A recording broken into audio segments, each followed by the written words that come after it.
और ये भी हो सकता है कि आपको कुछ इंटरेस्टिंग लगता है लेकिन मुझे बोरिंग लगता है। तो जैसे ही मेरे से वो काम करवाया जाएगा तो वहां पर मैं लेजी हो जाऊंगा। तो इसका जो कनेक्शन है बोर्डम से है। जैसे एक बीमारी होती है ना, उसके कुछ सिम्टम्स होते हैं, ये कॉज नहीं है बीमारी का। जैसे फॉर एग्जांपल आपका पेट खराब हो रहा है, तो वो सब सिम्टम्स हैं जो भी कुछ हो रहा है। बीमारी का जो कॉज है वो कुछ और है। अगर उस कॉज को हम समझ लेते हैं तो there is a strong possibility दोबारा से वो सिम्टम्स आने बंद हो जाएंगे। लेकिन अगर हम सिम्टम्स को ही ट्रीट करने की कोशिश करते हैं तो हर थोड़े दिन बाद वो आते रहेंगे जब तक कि कॉज वहां पर पड़ा हुआ है। तो आपको देखना है कि आप कॉज को ठीक कर रहे हैं लेजीनेस के या सिम्टम्स पे काम कर रहे हैं। वो पता कैसे लगेगा? जैसे ही एक्सटर्नली कोई मोटिवेशन आता है, यानी मेरी वीडियो देखी या कोई एनर्जेटिक सा गाना सुना, कर हर मैदान फतेह और ये वो, आपने कहा अब तो फतेह करके ही रहूंगा। अल्लाह भैया यही तो गाना चाहिए था, मिल गया। हाँ, और सुना गाना या मेरा कोई सेशन देखा, एकदम से एक्साइटेड हो गए, एकदम से चार्ज अप हो गए, लेकिन उसकी थोड़ी देर बाद बैक टू नॉर्मल। तो इसका मतलब क्या है? आप सिर्फ सिम्टम्स पे काम कर रहे हो, और अगर बार बार ये काम करते भी रहो तो इससे कुछ होने वाला नहीं। ये टेम्परेरी सोल्यूशन है। देखोगे थोड़ी देर के लिए चार्ज अप हो जाओगे, फिर वापस से back to normal, back to normal, back to normal. दूसरा क्या है? परमानेंट। अगर आप इसके कॉज को अगर आपने पकड़ लिया है तो कि एक्सटर्नली चाहे आपको कोई आकर के बोल रहा है कि मत करो मत करो, लेकिन आपके अंदर से आ रहा है कि नहीं, I am on the right path. ये बोले वो बोले वो बोले, कोई भी मुझे बोले, चाहे पॉजिटिव चाहे नेगेटिव, उससे फर्क क्या पड़ता है? मुझे करना है तो करना है। अब आपके ऊपर लेजीनेस हावी नहीं हो सकती। तो अगर ऐसा हो जाए तो काम हो गया। अब ऐसा कैसे होगा? वो सिर्फ तब हो सकता है जब अब किस तरह से हमारी ब्रेन काम करती है उसको ध्यान से समझो। हम क्या करते हैं, क्यों करते हैं, अगर वो हमको फंडामेंटल्स क्लियर हो जाए तो उन फंडामेंटल्स के बेस पे हम कोई भी इक्वेशन बना सकते हैं। Do you want me to go in the fundamentals या फिर आपको स्टेप्स बताऊं? लेजीनेस से बाहर आना है, स्टेप 1 ये है, make a plan. Step 2 stick to it. Step 3 even if you don't stick to it again stick to it. खत्म। आप कहोगे हाँ ये बढ़िया है, होना आना कुछ नहीं है। तो थोड़ा सा इसको डीपली समझने की कोशिश करते हैं। हमारी ब्रेन, आपकी ब्रेन नहीं, मेरी ब्रेन नहीं, हमारी ब्रेन इसी तरह से काम करती है, based upon pleasure, seeking pleasure and avoiding pain. क्या हम सुबह से रात तक जो भी कुछ करते हैं ऐसे नहीं करते हैं? जैसे भी आप एक्ट कर रहे हो, अपने आप से झांक करके देखो अपने माइंड के अंदर, क्या हम ऐसे ही नहीं एक्ट कर रहे हैं? Based upon reward and punishment. अब ध्यान से समझना प्रॉब्लम क्या है। यहां पे एक बहुत बड़ा कॉन्फ्लिक्ट है, बहुत बड़ा कॉन्ट्रडिक्शन है। जो भी आप करना चाहते हो उसके लिए जो करना पड़ेगा वहां पर पेन है। We don't want to go to school और कॉलेज और इवन एट वर्क। आप में से कितने वर्किंग है इन द सेंस के जॉब कर रहे हैं? आप लोगों को काम पे जाने में मजा आता है या जब महीने के एंड में जो मिलता है हाथ में उसमें ज्यादा मजा आता है? कि अगर बिना जाए मिल जाए तो अरे मजा आ गया।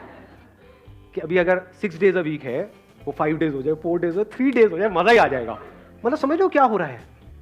You want to avoid it, you want to avoid work and you want to get all the pleasures that comes through money.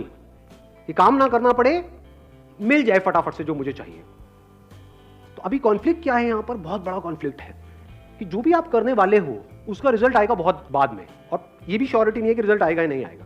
For example किसी एंट्रेंस की आप तैयारी कर रहे हो, ये भी श्योरिटी नहीं है कि आप क्रैक कर पाओगे या नहीं कर पाओगे, और अगर ये श्योरिटी भी है तो कितने साल बाद जाके उसका रिजल्ट आएगा? 2 साल, 3 साल, 5 साल। लेकिन अभी हाथ में पॉपकॉर्न लिया और टीवी देख रहे हो, वहां पे प्लेजर कितनी देर में आया? इमीडिएट आ रहा है। तो ब्रेन क्या करेगी? इमीडिएट की तरफ ही जाएगी। ये पूरी की पूरी जड़ है जो हमको पकड़ में आ रही है। तो अब इसका रास्ता क्या है, इसका सोल्यूशन क्या है? अब होता क्या है, एक मजेदार बात आपको बताऊं, हमारे पास गोल्स भी होते हैं, ड्रीम्स भी होते हैं, लेकिन तब भी हम पेटी प्लेजर्स में उलझ करके रह जाते हैं। करना कुछ चाहते हैं लेकिन करते कुछ और है, जिसका हमारे गोल से कोई कनेक्शन नहीं होता है। अपने गोल्स को पोस्टपोन। ऐसा क्यों होता है? क्योंकि गोल्स तो है हमारे पास, लेकिन वो गोल्स या वो ड्रीम्स, उसमें एक्चुअल में कुछ है ही नहीं। मतलब उनको आप सपने तो बोल सकते हो, ड्रीम्स बोल सकते हो, क्योंकि ड्रीम्स किसके पास नहीं होते? सबके पास होते हैं। ड्रीम क्या है कि मैं अपने हाथ से एक रॉकेट बनाऊंगी, उसको मैं ना मार्स पे लेकर के जाऊंगी। कैसे बनाऊंगी? ये मेरे पास में एक कॉपी है, बस इसी के पेट फाड़ फाड़ के नहीं जा रहा, नहीं जाता, मैं नहीं कर रही, गंदा गेम है, मैं नहीं खेलती। संदीप सर क्या बोलते रहते हो आप अपने सेशन में? Everything is possible, everything. वो नहीं हुआ, मैंने किया, नहीं हुआ। तो कहने का मतलब है, हंस लो हंस लो। हाँ, फर्क समझ पा रहे हो मैं क्या कह रहा हूँ? एक है ड्रीम, एक है विजन।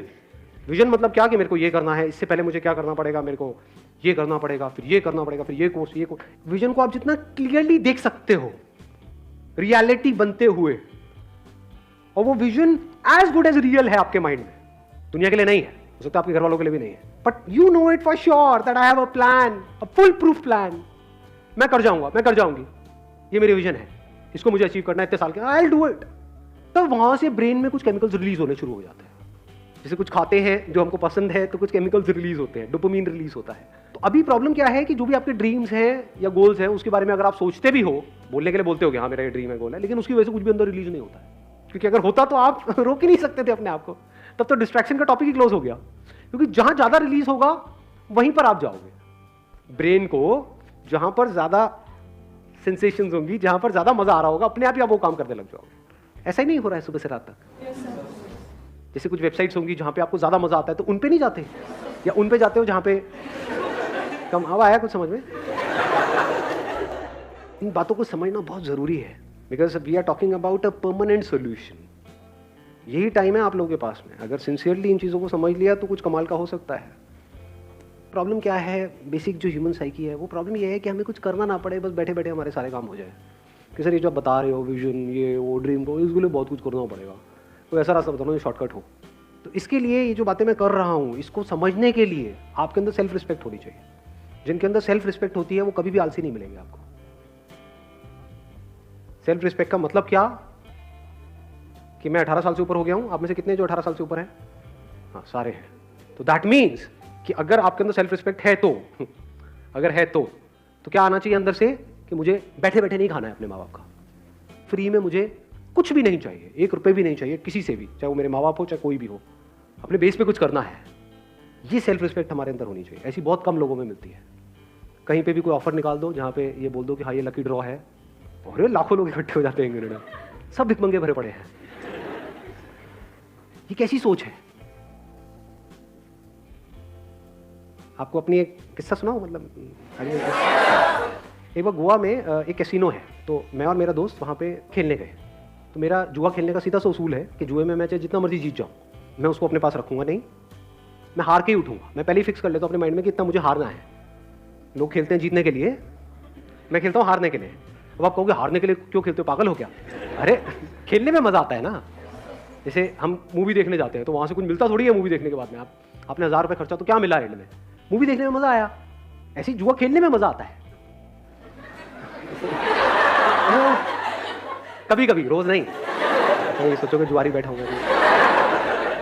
तो रूले गेम होती है, वो पता है आप लोगों को? उसमें नंबर्स होते हैं बहुत सारे, उसमें नंबर्स पे पैसा लगाना होता है। तो खेल रहे, पहले दिन खेले, वहाँ से मैंने शुरू किया था 2000 रुपये से, जीतते जीतते 20-25 हज़ार रुपये हो गए। अगले दिन फिर खेले, और वो दोस्त मेरा दूसरा जो साथ में था वो हारे जा रहा, रोज जा रहा, उसमें पूरा दिन ही खराब। मतलब मैं क्या यार, मैं 15,000 रुपये डाउन हो गया, ये हो गया, मतलब ये हालत चल रही है उसकी। मैं यहाँ पे जीत के भी खुश नहीं, मैं वो खेलने में मजा आ रहा। अच्छा अब ऐसा होगा चलिए यहाँ लगाता हुआ करते करते 75-80 हज़ार रुपये मैं जीत चुका था 2000 रुपये से। तो वहाँ पे जितने प्रोफेशनल जुआरी बैठे होते हैं कैसीनोज में, आप अगर कभी गए हो तो आपको पता होगा, जिनका रोज का होता है, मतलब उनकी शक्ल से पता लग रहा था घर बार सब दिख चुका है। मेरे को आ करके नहीं खड़ा, भाई उड़ जा उड़ जा उड़ जा उड़ जा, मैं उड़ जा उड़ जा उड़ जा, मैंने भी ये गलती करती है। मैं क्या मतलब, क्या उड़ जा, मतलब मैं जीत के चला जाऊँ? ये जुआरी कैसे बनते हैं? जीत करके बनते हैं, हार करके बनते हैं।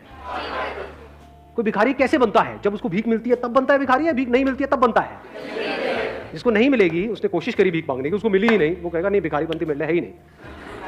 जिसको मिल गई वो भिखारी है, जो जीत गया वो जुआरी है। तो ये बेसिक से फंडे हैं लाइफ के। तो मेरा फंडा क्या है कि चाहे जितना मर्जी हो जाए, तो 75-80 हज़ार रुपये कैसीनो के भी बंदे वो सब एक्साइटेड हुए पड़े कि अगर मैंने ये लगा दिया एक नंबर पे तो उसका 35 गुना या 36 गुना हो जाता है। तो उनकी भी एक लिमिट होती है कैसीनो की। तो सबकी हवा टाइट थी, क्योंकि मैं पागलों की तरह खेल रहा था, क्योंकि मेरे को जीतना ही नहीं था, मैं तो हारने के लिए खेल रहा था ना। समझ लो, और लोग जीतने के लिए खेलते हैं, हारने से उनकी फटती है, मेरा ऐसा कुछ था ही नहीं। वहाँ पे मैंने क्या किया, वो पूरा का पूरा पैसा यानी 70-80 हज़ार रुपये एक नंबर पे लगाया और उठ गया वहाँ से। उस नंबर की आने की प्रोबेबिलिटी क्या थी? 1:35। तो सारे में कोई नहीं इसमें से कुछ तो रख ले, चल होटल का खर्चा ही निकल जाएगा। पागल है क्या, होटल का खर्चा मैं जुए के पैसे से होटल का खर्चा निकालूंगा, जुआरी हूँ क्या? तो वहाँ पे रखा और मैं उठ करके बाहर चला गया। बाद में दोस्त ने आकर के बता दिया मुझे कि नहीं आया, और अगर वो आ जाता तो 70,000 × 35 करना कितना हुआ? 25-30 लाख रुपए हुआ मेरे ख्याल में। हाँ, तो उतना कैसीनो को मुझे देना पड़ता। तो आप समझ सकते हो कि कैसीनो की क्या हालत हुई। सोचो अगर वो नंबर आ जाता तो 25-30 लाख रुपए उस कैसीनो को देना पड़ता। लेकिन अगर वो 25 लाख भी आया था तब भी मैंने वहीं पे टेबल पे छोड़ देना था। चाहिए ही नहीं, मतलब ही नहीं। इसको क्या बोलते हैं? Self respect. When I was getting married to my wife, अभी I'm not too sure ये बातें बतानी चाहिए नहीं, बट तो हाँ बता दो आप, तो हर चीज़ बता दो सर, कुछ भी बता दो, आपका क्या जाएगा, आप तो अपने घर, मेरी वाट लग जाएगी एनी हाउ। तो बट इतनी कोई बड़ी बात नहीं है, छोटी सी बात है, तो बता देता हूँ, सच है तो उसमें बताने में क्या डर। When I was getting married to my wife, तो उस टाइम पे मेरे पास में एक सेकेंड हैंड मारुति स्टीम थी। तो मेरे को उड़ती उड़ती खबर आई कि वो मेरे को होंडा सिटी देने का कुछ प्लान कर रहे हैं। अगले दिन मैं अपने ऑफिस में गया, जितनी भी मेरी सेविंग्स थी वो सारी निकाली मैंने यहाँ से वहाँ से करके, और फाइनेंस करा लिया होंडा सिटी। अगले दिन ही ले आया। मतलब मैंने कहा दो, किसको दोगे? लाइफ का फंडा सिंपल, किसी से भी 1 रुपये भी लेना नहीं है। मर जाऊंगा लेकिन अपनी सेल्फ रिस्पेक्ट पे कॉम्प्रोमाइज़ नहीं करूँगा। अब ऐसे बंदे जो डाउरी आज कहने के लिए इलीगल है इंडिया में, लेकिन आज भी बहुत लोग हैं जो खुल्लम खुल्ला ये सारे काम कर रहे हैं। अब उन बेशर्मों को मतलब क्या ये सेशन उनके लिए है? सोचो। अब वो बंदा आकर के पूछेगा सर मेरा आलस कैसे खत्म हो? अबे तू पहले दहेज देने के बारे में तो बंद कर सोचना। हाँ, बैठे बैठे फ्री का खाने के चक्कर में है, तूने किया क्या उसके लिए जो भी तुझे मिला? तो पहले आपको अपने आप से पूछना है मैं क्या कर रहा हूँ, यहाँ पे स्क्रीनिंग कर रहा हूँ। अगर आपके अंदर सेल्फ रिस्पेक्ट है ही नहीं, यानी आपको फ्री में कहीं से कुछ मिल जाता है तो आप बड़े खुश हो जाते हो, जुए के पैसे से आप बड़े खुश हो जाते हो, दहेज के बारे में सोचते रहते हो सुबह से रात तक कि हाँ मेरे को कितना मिलेगा, मेरी मार्केट वैल्यू क्या है। अगर इस तरह की आपकी सोच है तो ये सेशन आपके लिए नहीं है। सो ये सेशन किन लोगों के लिए है? जिनके अंदर सेल्फ रिस्पेक्ट है। जब सेल्फ रिस्पेक्ट होती है तो फिर हम रास्ते ढूंढते हैं कि लूंगा तो नहीं किसी से भी 1 रुपये भी, तो अब कैसे, मतलब खुद को ही लायक बनाना पड़ेगा। तो वहां से लेजीनेस जड़ से खत्म होती है। क्योंकि मैंने आपको बताया ना, माइंड 2 तरह से काम करता है, एक है प्लेजर, सीकिंग प्लेजर, एक है अवॉइडिंग पेन। यानी कि अगर आप पूरे दिन ये सोचते रहो कि मुझे अपने किस पेन को अवॉइड करना है, और वो पेन जिसको आप अवॉइड करना चाहते हो वो पेन उससे बड़ा होना चाहिए जो पेन आपको हो रहा है वो काम करने में जो आपको करना पसंद नहीं है। आया ऊपर से क्या? हाँ, पढ़ने में पेन होता है, लेकिन अगर नहीं पढ़े तो इस थॉट से अगर आपको पेन होने लग जाए कि अगर मैं नहीं पढ़ा तो मेरे जो माँ बाप हैं उनकी हालत बद से बदतर होने वाली है, ये सोच करके अगर आपको उससे ज्यादा पेन होता है जितना आपको पढ़ने में होता है तो अपने आप ही पढ़ने लग जाओगे। और दूसरी तरफ से मैंने क्या बोला है कि प्लेजर, यानी ऐसी सेंसेशन अंदर से रिलीज हो वो सोच करके विजन के बारे में जो उससे बड़ी हो, जो छोटी मोटी चीजों में, तो कामयाब हो जाओगे। और क्या कर सकते हो अगर इसको इंटेलिजेंटली यूज करना है तो? बोरिंग इंटरेस्टिंग का भी हमको फंडा समझ आया। तो अगर कोई काम बोरिंग है, अगर उसको इंटरेस्टिंग बनाना आ जाए आपको, या उसको इंटरेस्टिंग तरीके से करो तो भी काम हो गया। जैसे मेरे 11th में मैथ्स में बड़े अच्छे नंबर आए थे। मेरे स्कूल में ज़्यादातर बच्चे 11th में फेल हो गए थे मैथ्स में, मेरे बड़े बढ़िया नंबर आए थे। क्यों? क्योंकि हमारे जो मैथ्स के सर थे स्कूल में, उनसे मैं ट्यूशन पढ़ने जाता था, और एक भी ट्यूशन मैंने मिस नहीं करी, एक भी क्लास मिस नहीं करी। क्यों नहीं करी?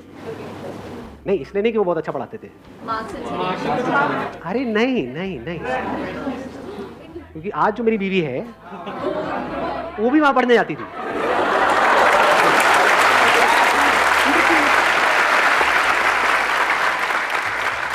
मतलब वो एक प्रॉब्लम देते थे तो सबसे पहले मुझे ही सॉल्व करनी थी वो प्रॉब्लम, क्योंकि तभी तो स्टाइल मारता ना, तभी तो मैं उसको पढ़ाने के लायक बनता पीछे से। तो समझे? नहीं आई बात समझ में? हाँ, मुझे इस लायक बनना था उस टॉर्चरस क्लास में जो मुझे बिल्कुल भी पसंद नहीं थी। ना मुझे वो सर पसंद थे, ना उनके पढ़ाने का तरीका पसंद था, कुछ भी पसंद नहीं था, कुछ और पसंद था। तो बोरिंग से बोरिंग भी क्लास इंटरेस्टिंग हो, एक भी क्लास मैंने मिस नहीं करी। बेटा मैं सर को कहता सर एक्स्ट्रा क्लासेस इतनी मर्जी, सर क्यों नहीं, सर व्हाई नॉट। दिमाग लगाओ ना कि बोरिंग से बोरिंग काम को भी मैं इंटरेस्टिंग से इंटरेस्टिंग कैसे बनाऊं। ऐसा कौन सा ट्यूशन सेंटर है इस सब्जेक्ट के लिए यहाँ, इसके लिए यहाँ, इसके लिए यहाँ, 5 ही तो सब्जेक्ट हैं, तो 5 अलग अलग चूज करो, अपना काम खत्म, हो गई पढ़ाई। अब कहाँ का मोटिवेशन चाहिए जी आपको? अब आपकी माँ बाप आपको रोक पाएंगे वहां पे जाने से? अब ये नहीं कि सारी यही हरकतें करने लग जाए, सारे मजनू बचे हैं, पढ़ाई लिखाई होनी रही। But I am just giving an idea. मैंने आपको क्या बोला अभी, अगर आपने ध्यान से सुना है तो, I am talking about the fundamentals. अब इन फंडामेंटल्स को आपको कैसे यूज करना है वो आपके ऊपर है। ज्यादातर हमारा दिमाग क्या चलता है, आइदर और में चलता है।